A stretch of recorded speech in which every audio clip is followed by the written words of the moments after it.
L'histoire inspirante de Max, un futur héros des flammes, par Jérémy Counil.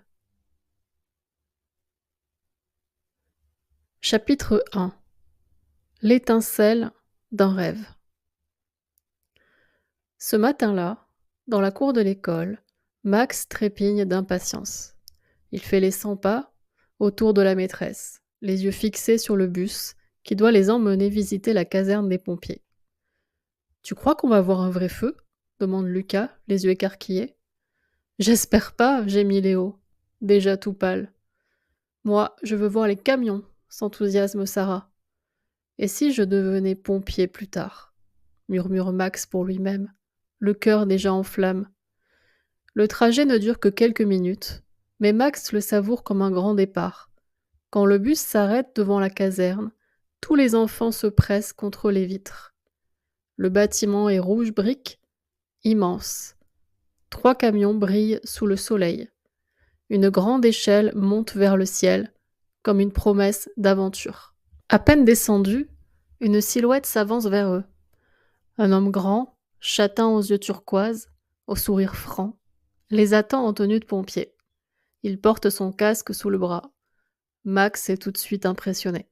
« Bonjour les champions, je suis le sergent Mathieu. Aujourd'hui, vous êtes nos invités d'honneur. Je vais vous montrer la caserne et toutes les ficelles de notre métier. » Sa voix est grave mais douce. Il regarde chaque enfant dans les yeux, avec attention et bienveillance. Il sourit. Max ne le quitte pas des yeux. Ce n'est pas un homme comme les autres. C'est un héros. Son regard est clair, posé, et il dégage une gentillesse immense. Le sergent les emmène à l'intérieur. Il leur montre la salle de sport, les uniformes suspendus dans les vestiaires, la grande pièce où les pompiers mangent tous ensemble, et même la perche qu'ils utilisent pour descendre en urgence. Mais quand ils entrent dans le garage face aux camions rutilants et à tous les tuyaux, certains élèves reculent d'un pas. « Moi, je pourrais jamais faire ça », souffle Jade. « Courir dans un immeuble en feu ? Trop dangereux. » « Et s'il y avait une explosion ou un serpent ?» Le sergent Mathieu s'agenouille à leur hauteur. Être pompier, ce n'est pas chercher le danger, c'est apprendre à le connaître pour mieux le maîtriser. Nous ne sommes jamais seuls, nous sommes une équipe. On s'entraîne tous les jours, on est là pour protéger, pas pour foncer tête baissée. Max écoute, les yeux grands ouverts. Chaque mot résonne fort en lui. Il ne ressent pas de peur, juste une certitude. Quand le sergent tend un casque à essayer, Max le prend avec respect. Il l'enfile doucement, comme s'il portait une couronne. « Tu as la tête d'un chef d'intervention », plaisante le sergent en lui tapotant l'épaule. « Comment avez-vous su que vous étiez fait pour être pompier, sergent Mathieu ?»« Tu sais, je n'étais pas très courageux quand j'étais petit, » confie-t-il. « Je tremblais quand j'entendais une sirène.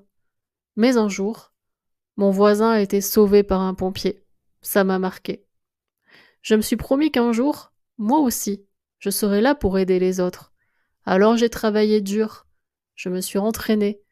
J'ai parfois eu peur, mais je n'ai jamais abandonné. » Max l'écoute sans rien dire, les yeux brillants. « Aujourd'hui encore, je me lève chaque matin avec la même envie. Protéger. Pas être un héros, juste être utile. » Max le fixe. Il ne voit plus un pompier. Il voit un exemple, un chemin, peut-être le sien. Sur le chemin du retour, alors que les autres papotent ou somnolent, Max regarde le ciel défiler par la fenêtre. Il ne voit plus un enfant dans un bus scolaire. Il voit un rêve qui vient de naître, une vocation. L'étincelle est allumée et rien ne l'éteindra. Chapitre 2. L'appel inattendu. Le lendemain de la visite, Max n'arrive pas à penser à autre chose. Toute la matinée, il rêve éveillé. Il plane. Il revoit le sourire du sergent Mathieu, le garage au camion brillant, l'échelle, les vestiaires, le casque, la salle de sport. Et surtout cette phrase: on est là pour protéger, pas pour foncer, tête baissée. Quand la cloche sonne pour la sortie au gymnase, il marche derrière la maîtresse, le nez en l'air, l'esprit ailleurs. Soudain, une sirène déchire le silence. Max sursaute. Une seconde plus tard, un vrombissement approche à toute vitesse. Une alarme! S'exclame Lucas. C'est peut-être un incendie, ajoute Sarah, les yeux grands comme des pièces de 2 €. Un camion rouge fonce dans la rue. Gyrophare allumé. Les enfants s'écartent vite, impressionnés. Max lui reste immobile. Il reconnaît le véhicule et surtout, derrière le pare-brise, le sergent Mathieu. Son visage est plus sérieux, concentré. Il ne sourit pas. Il est en mission.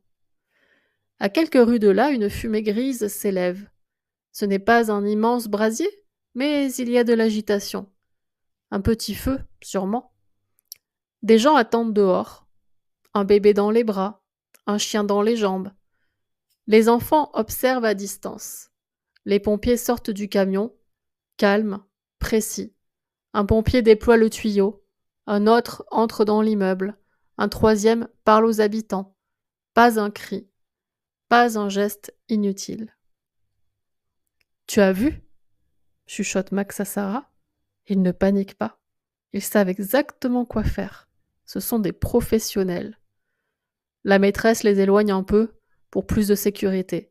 Mais Max ne quitte pas la scène des yeux. Il est captivé. Il n'a pas peur. Ce métier l'attire. Quelques minutes plus tard, la fumée disparaît. Le sergent ressort de l'immeuble, essuie son front et remonte dans le camion. Alors qu'ils repartent, Max croise son regard. Le sergent Mathieu lui fait un signe de tête et Max sourit. Sur le chemin du retour, les autres enfants commentent, rient ou reprennent leur marche comme si de rien n'était. La maîtresse tente de calmer le groupe. Du calme, les enfants. Max, lui, marche en silence. Il se sent plus calme, plus sûr de lui. Ce qu'il a vu, ce n'était pas un film, ni un jeu. C'était un vrai feu, et de vrais pompiers. Et lui, Max, n'a pas peur. Il veut apprendre à faire comme eux, être prêt, savoir aider, s'entraîner, porter le casque, pas pour être applaudi, juste pour être utile, comme le sergent Mathieu. Chapitre 3. La première mission. Le samedi suivant, Max est invité avec quelques autres enfants à une journée portes ouvertes à la caserne. Il n'a pas beaucoup dormi. Son t-shirt rouge, ses baskets propres, son appareil photo dans le sac, tout est prêt depuis 3 jours. Quand il arrive, le sergent Mathieu l'accueille avec son sourire habituel et un clin d'œil complice. « Tu es revenu, Max ? On dirait que tu t'y vois déjà. » Max hoche la tête, un peu intimidé, mais fier. Le groupe commence par une démonstration de premiers secours, puis s'entraîne à enrouler un tuyau autour d'un cône, comme les vrais. Max écoute tout, enregistre chaque geste, chaque mot. Il prend quelques photos pour les montrer à sa mère et à sa grand-mère. Mais c'est à la pause qu'arrive la mission. Un appel vient d'un quartier tout proche. Un chat est coincé en haut d'un arbre. « On y va ?» lance un pompier avec un sourire. « Mission spéciale pour notre équipe de choc », ajoute le sergent Mathieu en s'adressant à Max. « Tu veux venir ?» Max n'hésite pas une seconde. Quelques minutes plus tard, ils arrivent dans une petite rue calme. Un chat gris et blanc miaule depuis la branche d'un vieux tilleul. Une petite fille le regarde en pleurant. Sa maman tente de la consoler. « Il s'appelle Comet. Il ne veut plus descendre, » sanglote-t-elle. Le sergent Mathieu pose sa main sur l'épaule de Max. « On va le sortir de là. Max, tu es prêt ?» Max grimpe dans la nacelle du camion, le cœur qui bat vite, mais sans peur. Le sergent règle les commandes, tout doucement. L'échelle se déploie, il monte, feuille après feuille, jusqu'à la branche. Le chat tremble mais ne fuit pas. Max tend la main doucement, parle d'une voix calme. « Allez, Comète, tu n'as plus rien à craindre. Le chat s'approche, hésite, puis saute dans ses bras. La nacelle redescend, la fillette récupère son chat et l'enlace en pleurant de joie. Bravo Max, dit le sergent. Mission réussie. Sur le chemin du retour, Max serre son appareil photo contre lui. Il n'a pas été un incendie, il n'a pas porté de grande lance, mais aujourd'hui il a agi, il a aidé, il a écouté, et surtout il a compris une chose essentielle. On n'est jamais trop petit pour faire une grande différence. Ce jour-là, Max n'a pas seulement sauvé un chat, il a rempli sa toute première mission. Et dans son cœur, quelque chose a changé à jamais. Chapitre 4. L'entraînement débute. Max pensait savoir à quoi s'attendre. Des tuyaux, des flammes simulées, des cris dans des talkie-walkie, de l'adrénaline, quoi. Mais ce mercredi après-midi, dans la cour de la caserne, il découvre autre chose. La réalité. Dès les premières minutes, le sergent Mathieu les rassemble en cercle. Il ne plaisante pas. Avant de secourir les autres, il faut être fort, en forme. Alors aujourd'hui, on commence par le plus important, votre corps. Tous les matins max, c'est entraînement. Il court en rond, puis en ligne droite, puis il s'arrête, pompe, relevé de genoux, appuie sur les bras. Le sol est rugueux, la chaleur tape. Max sent la sueur couler dans son dos. Mathieu leur montre une plateforme en hauteur. Vous devez vous hisser sur la plateforme à la force des bras. Autour de lui, certains râlent, d'autres trichent un peu. Max, lui, ne dit rien. Il n'est pas le plus costaud, pas le plus rapide, mais il serre les dents. Ils font ça tous les matins. Quel courage, se dit Max. Après une courte pause à l'ombre, il passe à la manipulation de la lance à incendie. Le tuyau est lourd, vraiment lourd. Et l'eau, quand elle jaillit, pousse avec une force qu'il n'avait pas imaginée. Tiens bon avec tes jambes, pas tout dans les bras, crie un pompier en uniforme, venu superviser. Max s'applique. L'eau gicle en zigzag, il recommence. Il ajuste sa position. Il ne fait pas mouche à chaque fois, mais il apprend. Et surtout, il regarde. Il observe les gestes de ceux qui réussissent. Il capte les conseils que les adultes se donnent entre eux, à voix basse. Maintenant, lance le sergent Mathieu, nous allons nous entraîner à monter les marches avec tout l'équipement. En cas d'intervention dans un immeuble, vous devez être assez fort pour grimper, pour sauver les personnes en danger. Tous se mettent en tenue, avec la bouteille dans le dos, et commencent à prendre les escaliers de l'immeuble. Max suit le groupe avec une petite bouteille pour son petit gabarit. Le sergent Mathieu se tourne vers lui. Allez Max, courage. Après les exercices, le groupe monte au poste de surveillance. Une salle avec une grande table, 2 téléphones fixes, un écran, une horloge. Silence. 2 pompiers de garde sont là, en tenue complète, assis, en veille. Rien ne se passe. 1 minute, 2, 5. Max regarde les murs, les affiches de sécurité, les plannings. Personne ne parle. Le sergent Mathieu rompt le silence. Ce métier, c'est aussi ça. Attendre et être prêt, même quand il ne se passe rien, parce que quand ça arrive, on n'a pas le droit à l'erreur. Max croise les bras. Il commence à comprendre. Ce n'est pas comme dans les films. Il n'y a pas de bande-son, pas de ralenti héroïque. Il y a le calme, l'attente, la concentration. Il ne sait pas quoi faire de ses mains, il ne bouge pas, mais il enregistre tout. Nos gardes durent 24 heures. Parfois intenses, parfois calmes. On travaille 2 semaines dans le mois et repos le reste du temps, précise le sergent Mathieu. Plus tard, ils redescendent pour une dernière activité.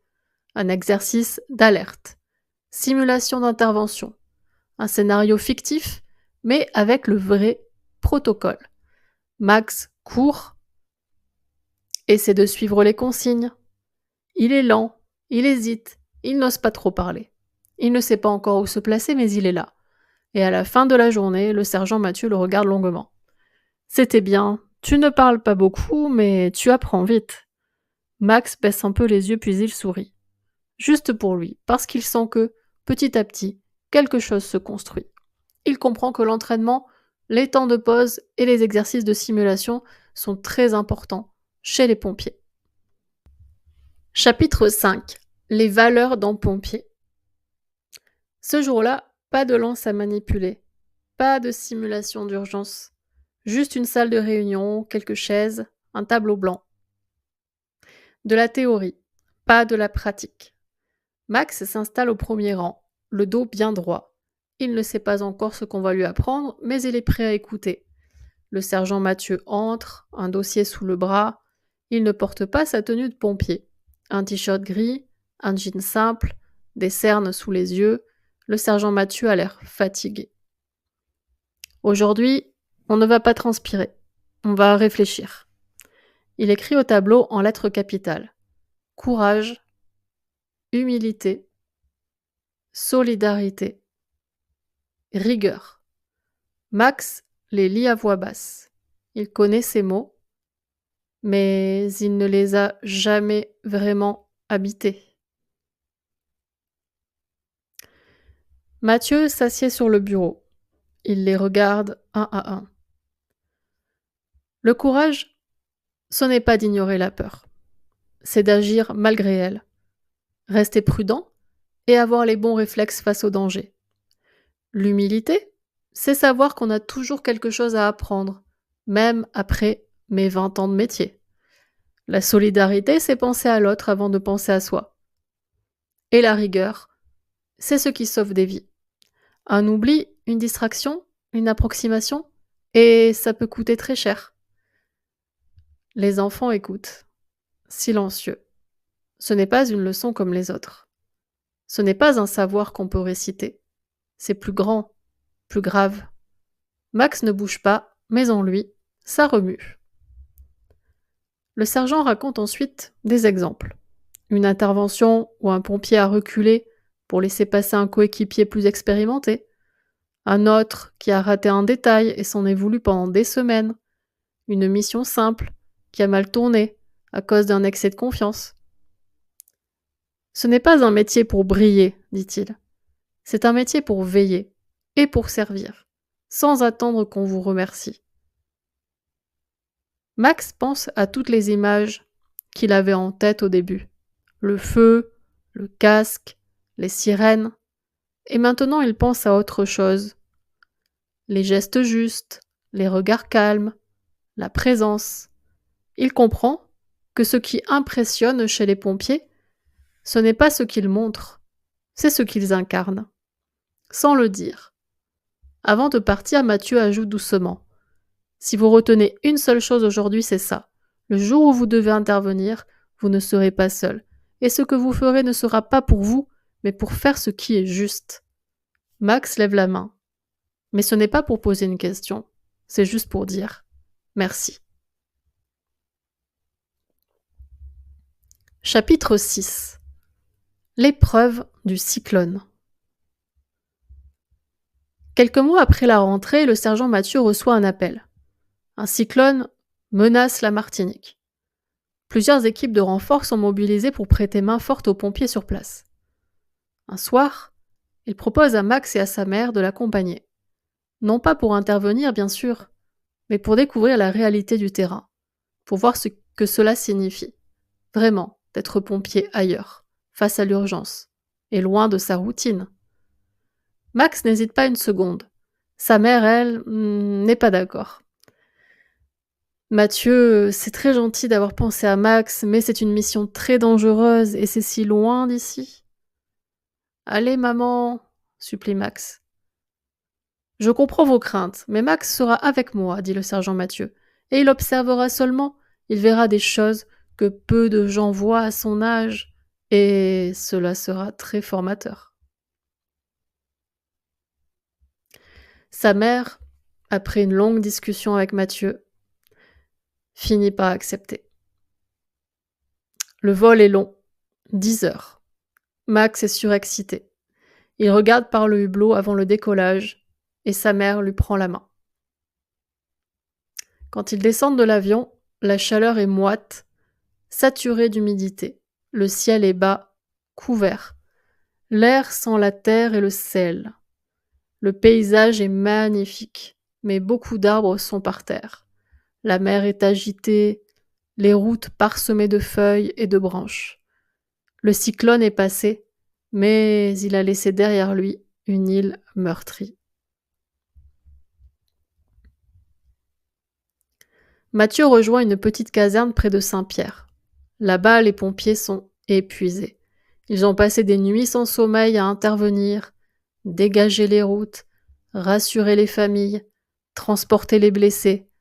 Max observe tout et découvre une autre manière d'être pompier. Moins organisée, plus improvisée, plus humaine et plus directe. Les pompiers dorment dans une tente de fortune. Ils se douchent dans une cabine de douche faite d'une bâche en plastique. Et Max prend peur. Sergent Mathieu, nous allons dormir ici? Nous aussi? Tu peux choisir de dormir avec nous ou bien d'aller à l'hôtel avec ta mère? Le plus proche est à une 20aine de kilomètres, là où l'île a été moins touchée. La mère de Max le regarde. On fait comme tu veux, Max. Il décide de rester avec Mathieu et d'apprendre avec eux. Sur le terrain. Ils partent avec l'équipe locale dégager une route coupée par un glissement de terrain. Max reste à l'arrière, dans le camion. Il voit les hommes et femmes en bottes, les bras jusqu'au coude dans la boue, travailler en silence, concentrés, couverts de sueur et d'argile. Le soir, ils dorment sur des matelas posés à même le sol. Les moustiques bourdonnent, l'électricité saute parfois. Max entend les conversations à voix basse entre pompiers. On parle de maisons inondées, d'une femme enceinte héliportée, d'un vieux monsieur qu'il a fallu porter sur plusieurs kilomètres. Le lendemain matin, alors que le vent souffle encore, fort, une intervention les mène dans un quartier perché sur les hauteurs. Un toit s'est envolé. Une famille a tout perdu. Mathieu aide à couvrir ce qu'il reste de la maison avec une bâche, pendant que d'autres installent un petit abri temporaire. Max reste en retrait, sous un manguier, ému, impuissant, mais présent. La fillette de la famille s'approche timidement. T'es pompier, toi? Pas encore, dit Max en souriant. Elle lui tend un fruit, un petit abricot tout cabossé. Max le prend. Ce geste simple, plus que toutes les manœuvres, lui serre la gorge. Ce soir-là, Mathieu lui parle. Tu vois, Max, parfois on sauve une maison, d'autres fois on ne peut pas. Mais ce n'est pas ça le plus important. Le plus important, c'est de venir, d'être là, même quand on ne sait pas quoi dire, même quand on est fatigué. C'est ça la vraie présence. Merci, sergent Mathieu. Je comprends que nous avons beaucoup de chance d'avoir tout notre confort chez nous. Quand Max rentre en métropole, il ne parle pas beaucoup. Il montre quelques photos à ses camarades, mais ne raconte pas tout. Pas la chaleur, pas l'odeur du bois mouillé, pas le silence lourd de ceux qui ont tout perdu. Ces choses-là, il les garde pour lui. Comme une épreuve silencieuse, comme une certitude nouvelle. Il est revenu changé et plus humble. Chapitre 7. Un héros du quotidien. De retour chez lui, Max se sent prêt. Il ne rêve plus seulement de devenir pompier, il commence à en penser et à agir comme l'un d'entre eux, et surtout comme son modèle, le sergent Mathieu. Ce matin-là, la caserne organise un exercice grandeur nature. Le sergent Mathieu a désigné Max pour participer, aux côtés de vrais pompiers. Il enfile sa tenue avec sérieux, rien ne doit être laissé au hasard. Il vérifie son casque et resserre ses lacets. Le scénario est simple mais intense, une fausse alerte incendie dans une école. Il faut sécuriser les lieux, porter secours à des blessés, gérer le stress. Max sait que c'est une simulation, mais son cœur bat vite. Il repense à la Martinique, au cyclone, au regard silencieux des habitants, à ces petits gestes qui changent tout. Quand l'alarme retentit, il ne réfléchit pas, il agit. Il court avec son équipe, garde les yeux ouverts, aide un camarade à sortir une victime coincée sous une table. Un pompier adulte glisse. Beau réflexe, Max. Puis un autre. Tu t'assures qu'on a bien vérifié toutes les salles. Max hoche la tête et vérifie. 2 fois, il prend le temps d'encourager un plus jeune, essoufflé. T'es pas seul. On y arrive ensemble. À la fin de l'exercice, le sergent Mathieu l'observe. Il ne dit rien tout de suite, mais son regard est clair. Il est fier. Plus tard, sur le banc devant la caserne, Max reste un moment en silence. Il pense à toutes celles et ceux qu'il a vus aider, consoler, protéger, sans jamais attendre de remerciements. Il comprend au fond de lui que les vrais héros ne cherchent pas à briller. Ils veillent, simplement, discrètement, pour que les autres soient en sécurité. Ce jour-là, Max ne sauve personne. Il ne monte pas dans un camion, ne brave pas les flammes, mais il a compris une chose essentielle. Être un héros, ce n'est pas un exploit, c'est une manière d'être. Et même sans uniforme, on peut tous choisir, chaque jour, d'être un peu plus courageux, un peu plus humain. 10 ans plus tard. Le casque n'est plus trop grand. Sur sa poitrine, un écusson porte désormais un nom. Maxime, pompier volontaire. Max a 18 ans. Cela fait 10 ans que Max a poussé les portes de la caserne pour la première fois. 10 ans depuis ce bus scolaire, le sergent Mathieu, et cette phrase qu'il n'a jamais oubliée. On est là pour protéger, pas pour foncer tête baissée. Aujourd'hui, c'est lui qui accueille une nouvelle classe. Les enfants s'agitent, posent 1000 questions. L'un d'eux lui demande, les yeux brillants, « C'est vrai que vous entrez dans les flammes ?» Max sourit. Il s'accroupit, comme le faisait Mathieu. « C'est vrai, mais on n'est jamais seul.